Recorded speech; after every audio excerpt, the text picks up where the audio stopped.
नमस्कार दोस्तों, आपका आपके YouTube channel current affairs by Avit पर हार्दिक स्वागत है। आशा करते हैं कि आप कुशल मंगल होंगे और ठीक से पढ़ाई कर रहे होंगे। दोस्तों, आपके लिए बहुत ही खास वीडियो लेकर आए हैं जो कि अब करंट अफेयर्स के महत्वपूर्ण यानी 2026 के महोत्सव हैं, जिनको हम एक छोटे से वीडियो के माध्यम से आप तक पहुंचाने का प्रयास कर रहे हैं। आइए शुरू करते हैं। सर्वप्रथम बात करते हैं जमशेदी नवरोज़, यानी जो नवरोज़ त्यौहार होता है ये कब शुरू होता है, तो इस वर्ष जो है 21 मार्च 2026 को शुरू हुआ और इसकी थीम जो रखी गई थी वो यूएन यानी यूनाइटेड नेशन द्वारा घोषित शांति, मित्रता, एकजुटता और सद्भाव, ये थीम जो है 2026 जमशेदी नवरोज़ की है। अब आपसे कह सकता है कि जमशेदी नवरोज़ ये किन किनके द्वारा मनाया जाता है, तो ये पारसियों का एक नववर्ष है। जो पारसी समुदाय के लोग अग्नि मंदिर में यानी इस दिन जाते हैं। तो यहाँ पर ये खास होगा आपके लिए कि कौन से मंदिर में जाते हैं, तो इनके मंदिर का नाम होता है अग्नि मंदिर। अब नेक्स्ट पॉइंट पर अगर बात करें तो इसमें हाफत सीन नाम की एक टेबल होती है जिस जो कि बहुत ही खास होती है, यानी जिस पर एस आचार यानी एस अक्षर में व्यंजन को रखा जाता है, यानी जो भी खाद्य पदार्थ होते हैं उनको एस आकार में सजाया जाता है। तो ये आकार आपसे पूछ सकता है, काफ़ी महत्वपूर्ण रहेगा। इसमें जो व्यंजन होते हैं, पोलो माही होता है, धनसाक नाम का व्यंजन होता है, बेरी पुलाव होता है और सल्ली बोटी नाम की यानी नाम का व्यंजन होता है, जो कि कंपटीशन में कई बार आपको ये सल्ली बोटी नाम का व्यंजन देखने को मिला है। तो आप क्या बताएंगे? सल्ली बोटी। यह पर्व जो है ईरानी यानी पर्शियन कैलेंडर पर आधारित है। जैसे हिंदू धर्म में देखते हैं कि ग्रिगोरियन कैलेंडर है जो कि शक संवत पर आधारित है, ऐसे पारसियों का जो कैलेंडर होता है तो उसको बोलते हैं वो किस पर आधारित है? ईरानी। यानी हिंदू कैलेंडर वो ग्रिगोरियन कैलेंडर पर आधारित है, तो ईरानियों का यानी ईरानी कैलेंडर पर किनका? पारसियों का। अब हम नेक्स्ट त्यौहार की बात करते हैं, ईद उल फितर। इसको ईद उल अजहा भी कहा जाता है, ईद उल अजहा। और ये इस्लाम धर्म का बड़ा ही पवित्र त्यौहार है। और इस त्यौहार में जो भी इस्लाम धर्म के अनुयायी हैं उनमें लोग 30 दिन का रोज़ा रखते हैं और इसको इस्लामिक कैलेंडर के 10वें दिन यानी शव्वाल की पहली तारीख को मनाया जाता है। और ये सबसे पवित्र महीना होता है रमज़ान का। और जब रमज़ान का ये पवित्र महीना का अंतिम दिन होता है, इसके बाद त्यौहार मनाने के बाद, ईद को मनाने के बाद लोग हज की यात्रा करते हैं। और हज की यात्रा करना एक बहुत ही पवित्र माना जाता है इस्लाम धर्म में। और ये हज की यात्रा जो होती है मक्का मदीना, मक्का मदीना ये बहुत ही पवित्र स्थल है जो कि सऊदी अरब में है। ये भी पूछ सकता है कि मक्का मदीना कहाँ है, तो आप बताइएगा सऊदी अरब, मोस्ट इम्पॉर्टेंट है। अब हम थर्ड त्यौहार की बात करते हैं, गणतंत्र दिवस समारोह। तो जो 2026 में गणतंत्र दिवस समारोह मनाया गया वो 26 जनवरी 2026 को, और ये नंबर अगर आपसे पूछता है कौन सा था, तो 17वां। इस समारोह में जो प्रथम झांकी रही है वो गणेश तो उत्सव आत्मनिर्भरता का प्रतीक, जो कि ये महाराष्ट्र की झांकी थी, इसको टॉप 1 में रैंक मिली है। और दूसरी जो झांकी रही वो थी हस्तशिल्प एवं लोक नृत्य, ये जो सांस्कृतिक झांकी थी जम्मू कश्मीर की, ऐसा भी पूछ सकता है। और थर्ड झांकी जो सबसे महत्वपूर्ण रही वो वाटर मेट्रो एंड 100% डिजिटल साक्षरता, यानी आज भारत कहीं ना कहीं डिजिटल साक्षरता को बढ़ावा दे रहा है। और इस समय जो यानी मिजोरम है, मिजोरम 100% साक्षर राज्य बन गया है। ये काफ़ी इम्पोर्टेंट है, साक्षर राज्य। अब बात करते हैं कि इस 26 जनवरी 2026 को जो ये पर्व मनाया गया, तो इसमें जो विषय रहा है वो संस्कृति मंत्रालय विजेता रहा। यानी अगर इसमें टॉप कोई मंत्रालय रहा है तो वो संस्कृति मंत्रालय यानी कल्चरल। इसका जो विषय था इस मंत्रालय का वंदे मातरम, जो कि राष्ट्र की आत्मा की पुकार था।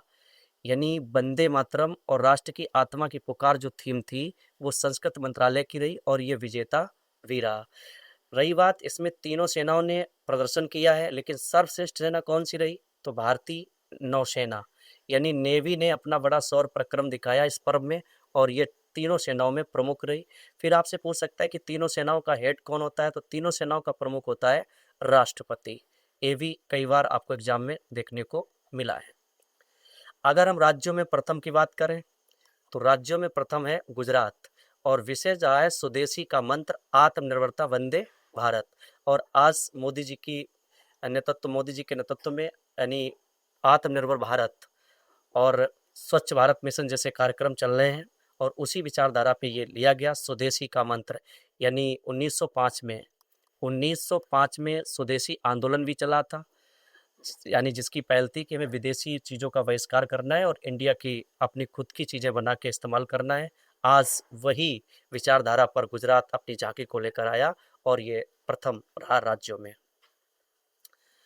राष्ट्रपति द्वारा 982 कर्मियों को वीरता और सेवा पुरस्कार मिला। तो यहाँ पे संख्या पूछ सकता है कितने लोगों को मिला, तो आपका उत्तर होगा 982। रही बात अशोक चक्र जो मिला है, ये यानी group captain Shubhanshu Shukla most important है। यानी अशोक चक्र से किन्हें सम्मानित किया गया? शुभांशु शुक्ला को। नेक्स्ट अगर हम बात करें भारत रंग महोत्सव 2026, तो यह संस्करण अगर आपसे पूछता है तो 25वां, और इसे भारंगम भी कहते हैं। ये भी इम्पोर्टेंट है कि भारत रंग महोत्सव को किस नाम से जानते हैं, तो आपका उत्तर होगा भारंगम। काफ़ी महत्वपूर्ण है। और आज तक के कार्यक्रमों में ये जो देखा गया, तो एशिया का सबसे बड़ा रंगमंच महोत्सव था।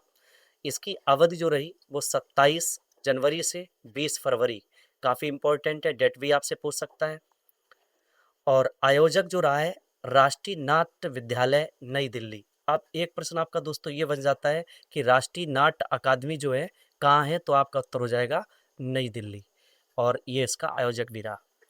ये कार्यक्रम भारत के अंदर लगभग 40 भिन्न भिन्न स्थानों पर किया गया, और इस महोत्सव का जो रंगदूत थी वो थी मीता वशिष्ठ। यहाँ पे मीता वशिष्ठ काफ़ी इम्पोर्टेंट है।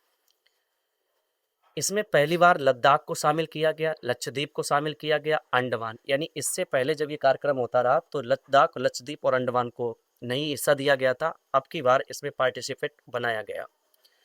नेक्स्ट 5 नंबर पे अगर हम बात करें भारत उत्सव 2026, इसका आयोजन दोहा कतर में हुआ। मोस्ट इंपॉर्टेंट है, ये आपको 100% आने वाले एग्जामों में देखने को मिलेगा। इसका जो उद्देश्य है वो वैश्विक मंच पर भारत की समृद्ध सांस्कृतिक विरासत, कला और विविधता का प्रदर्शन।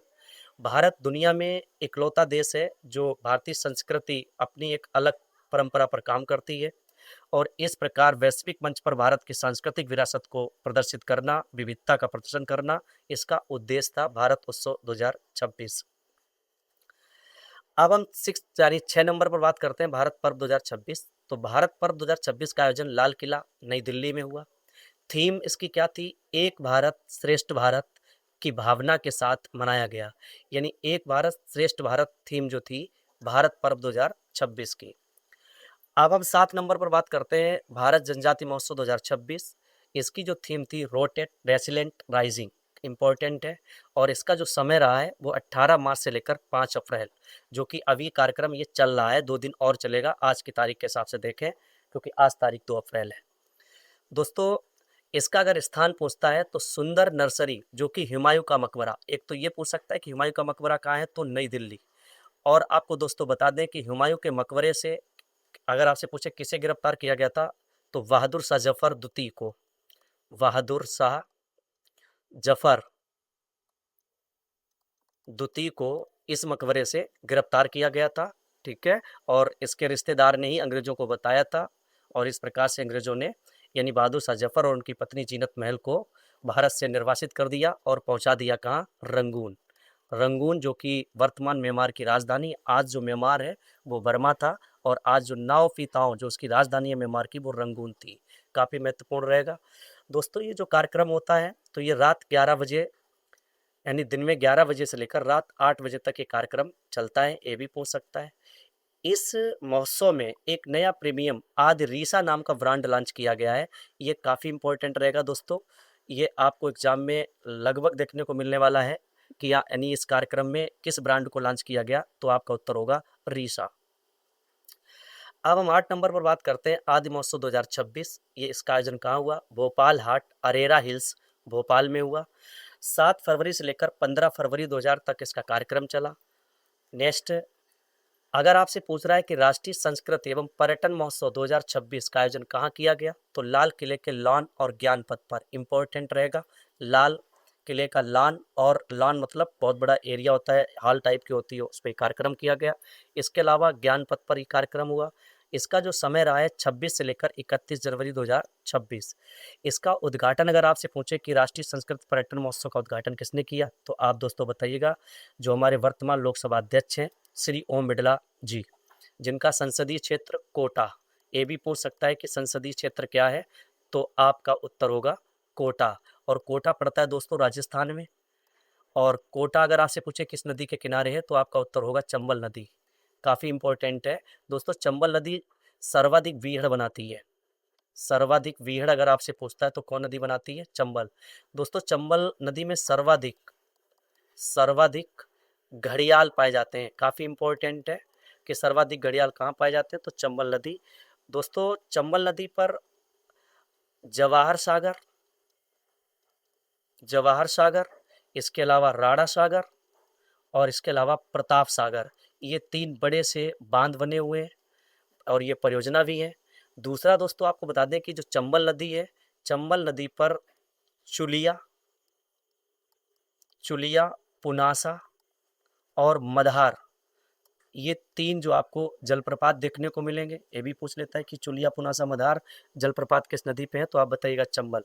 और ये चंबल नदी जो है दोस्तों मऊ डिस्ट्रिक्ट पड़ता है, मऊ जिला एमपी, वहाँ से निकलती है। काफ़ी महत्वपूर्ण है। और ये जो कार्यक्रम हुआ है, इसका उद्देश्य अगर आपसे पूछे तो एक भारत श्रेष्ठ भारत और देखो अपना देश। और ये एक ऐसी विचारधारा है, यानी हर व्यक्ति को इंगित करता है कि अपने देश के प्रति सच्ची निष्ठा रखनी चाहिए, राष्ट्र भावना रखनी चाहिए। ये इसका उद्देश्य है, इसीलिए कहा गया एक भारत श्रेष्ठ भारत और देखो अपना देश। यानी हमें जातिगत या धार्मिक मुद्दों पर लड़ाइयाँ नहीं लड़नी चाहिए, बल्कि एक भारत और श्रेष्ठ भारत की विचारधारा पर रहना चाहिए। अब हम बात करते हैं नंबर 10 पर, विश्व पुस्तक मेला 2026। इसका जो संस्करण अगर आपसे पूछे तो 53वां है। इसका स्थान अगर आपसे पूछता है तो नई दिल्ली बताइएगा। समय अगर आपसे पूछता है तो 8 से 10 यानी 8 से 18 फरवरी, यानी लगभग ये 8 दिन कार्यक्रम चला है। काफ़ी इंपॉर्टेंट है। हाल नंबर 2 से 6, भारत मंडपम जो है प्रगति मैदान। थीम अगर इसकी पूछे तो भारतीय सैन्य इतिहास, शौर्य और प्रज्ञा @75। काफ़ी इंपॉर्टेंट थीम है इस कार्यक्रम की, भारतीय सैन्य इतिहास, शौर्य और प्रज्ञा @75। इसमें अगर आपसे पूछता है कि अतिथि देश कौन था, तो कतर। और फोकस देश अगर आपसे पूछता है तो स्पेन। अब हम 11 नंबर पर बात करते हैं तो अंतर्राष्ट्रीय पतंग महोत्सव 2026। इस महोत्सव को उत्तरायण कहते हैं, ये भी पूछ सकता है। यह महोत्सव अहमदाबाद साबरमती रिवर फ्रंट पर किया गया। ये भी आपसे काफी महत्वपूर्ण मुद्दा रहेगा, साबरमती रिवर फ्रंट। इसमें विशेष अतिथि की अगर हम बात करें तो इस महोत्सव का उद्घाटन पीएम मोदी जी के द्वारा किया गया और जर्मनी के चांसलर फ्रेडरिक मर्ज ने यानी इस कार्यक्रम का उद्घाटन किया है। और यहाँ जो चर्चित व्यंजन रहा है, ये उधियूं नाम की एक जलेबी है, जो कि भारत के एक स्पेशल जलेबी है गुजरात के अंदर। ये चर्चा का विषय रहा। अब हम 12 नंबर पर बात करते हैं अम्बुबाची मेला। तो अम्बुबाची मेला जो है गुवाहाटी में लगता है और ये पड़ता है असम में। और अगर आपसे कहता है गुवाहाटी किस नदी पर है, तो आपका उत्तर हो जाएगा ब्रह्मपुत्रा। और यहाँ पर जो मंदिर है वो माता कामाख्या का मंदिर है, काफ़ी पवित्र मंदिर माना जाता है। और जो यहाँ कार्यक्रम होता है, ये मेला का जो आयोजन होता है, बड़ा भव्य मेला होता है, इसलिए इसको पूर्व का महाकुंभ कहते हैं। यानी इसकी तुलना कहीं ना कहीं प्रयागराज के महाकुंभ से की गई, क्योंकि भारत में जो महाकुंभ है वो 4 जगह लगता है। हरिद्वार में लगता है, उज्जैन में लगता है, नासिक में लगता है और प्रयागराज में लगता है। लेकिन पूर्व में अगर आपसे कहें कि किस मेले को महाकुंभ कहते हैं, तो अम्बुबाची मेला। और असम का जो प्राचीन नाम है दोस्तों, कामरूप है। नंबर 13 पर अगर हम बात करें निंगोल चकोबा उत्सव, तो ये उत्सव मणिपुर में मनाया गया 12 नवंबर 2026 को ये मनाया जाएगा। और हर साल 12 नवंबर 2026 को ये मनाया जाता है, ये भी आपको ध्यान रखना है। निंगोल का अर्थ होता है विवाहित महिला बेटी और चकोबा का अर्थ होता है दावत। यानी जो भी विवाहित महिला बेटियां होती हैं, लड़कियां, उनको दावत देते हैं, अपने घर पे बुलाते हैं, सम्मान उनका करते हैं। और ये मणिपुर का बड़ा पवित्र उत्सव है। अगर आपसे कहता है कि निंगोल चकेबा महोत्सव कौन सी जनजाति मनाती है, तो मेईतेई जनजाति। काफ़ी इंपॉर्टेंट है। और दोस्तों आपको बता दें कि मणिपुर में जो हिंसा हुई थी, वो मेईतेई जनजाति और कुकी जनजाति के बीच हिंसा हुई थी, ठीक है, आरक्षण को लेकर। अब हम 14 नंबर पर बात करते हैं कुकुर तिहार उत्सव। यह उत्सव जो है नेपाल और भारतीय नेपाली समुदायों द्वारा मनाया जाता है। और ये 5 दिन का बहुत ही पवित्र त्यौहार है दोस्तों। इसमें क्या होता है कि कुत्तों को दूध और मांस, माथे पर लाल टीका लगाया जाता है, यानी कुत्तों का सम्मान किया जाता है, क्योंकि कुत्ते की वफादारी, सेवा और इंसान के साथ गहरे रिश्ते को सम्मानित करना, और यही कारण है कि ये त्यौहार नेपाल में नेपाली समुदायों के द्वारा मनाया जाता है। अब हम बात करते हैं नेक्स्ट नंबर पे, तो 60वां जो ज्ञानपीठ पुरस्कार जो मिला है वो आर बैरामुथु, काफ़ी इंपॉर्टेंट है, आर बैरामुथु को मिला है। नेक्स्ट साहित्य अकादमी अवार्ड 2026 हिंदी के लिए अगर आपसे पूछे किसको मिला, तो ममता कालिया को, काफ़ी इंपॉर्टेंट है दोस्तों, ये प्रश्न बहुत ही खास रहेगा। 8 मार्च को अंतर्राष्ट्रीय महिला दिवस जो मनाया गया, इसकी थीम थी दान करके लाभ प्राप्त करें, काफ़ी इंपॉर्टेंट है। और नेक्स्ट अगर हम बात करें, भारत में मादा चीता ज्वाला के सांपों के साथ चीतों की आबादी बढ़ गई है, और इस समय इंडिया में चीता जो है वो 53 हो गए हैं। संयुक्त राष्ट्र ने 8 मार्च 2026 के लिए जो थीम रखी वो थी अधिकार, न्याय, कार्रवाई सभी महिलाओं और लड़कियों के लिए, यानी कहीं ना कहीं भारत और तमाम देशों में महिलाओं की स्थिति को और अच्छा करना यूएन का एक थीम है। और भारत में वैसे भी महिलाओं को, यानी नारी सशक्तिकरण के तहत उन्हें कई क्षेत्रों में आरक्षण भी दिया जा रहा है, यानी उनको चाहे वो जॉब का सेक्टर हो या फिर संसद का सीट हो। अब हम बात करते हैं फ्लैश उपन्यास के लिए बुकर पुरस्कार 2025 किसने जीता, तो डेविड साजले ने। दोस्तों डेविड साजले, ये इम्पोर्टेंट रहेगा। तो डेविड साजले को फ्लैश उपन्यास के लिए कौन सा पुरस्कार मिला, बुकर पुरस्कार 2025, लेकिन दिया गया 26 में। अब दोस्तों बात करते हैं अजंता एलोरा अंतर्राष्ट्रीय फिल्म महोत्सव 2025 में पद्म पाण लाइफ टाइम अचीवमेंट अवार्ड किसे मिला, तो आपका उत्तर होना चाहिए साई परांजपे, काफ़ी इंपॉर्टेंट है। फिर नेक्स्ट अगर हम बात करते हैं प्रसिद्ध पेन प्रिंटर पुरस्कार 2025 से किसे सम्मानित किया गया, तो लीला अबुल लेल्ला को, काफ़ी इंपॉर्टेंट है। 24 मार्च विश्व क्षय रोग टीबी दिवस मनाया गया। इसकी थीम आगामी एग्जाम में बहुत ही महत्वपूर्ण रहेगी। थीम थी हाँ हम टीबी को खत्म कर सकते हैं, नेतृत्व में लोगों की शक्ति, यानी टीबी एक बहुत ही घातक बीमारी है, और इस बीमारी को यानी समाप्त करना भारत सरकार की और डब्ल्यूएचओ की एक पहल है। दोस्तों आज का जो ये हमारा बहुत ही खास वीडियो है, अगर आपको ये वीडियो समझ में आ रहा है, अगर आपको लगता है कि ये वीडियो आपको फ़ायदा पहुंचाएगा, तो आप हमारे यानी यूट्यूब चैनल को लाइक करें, कमेंट करें और शेयर करें।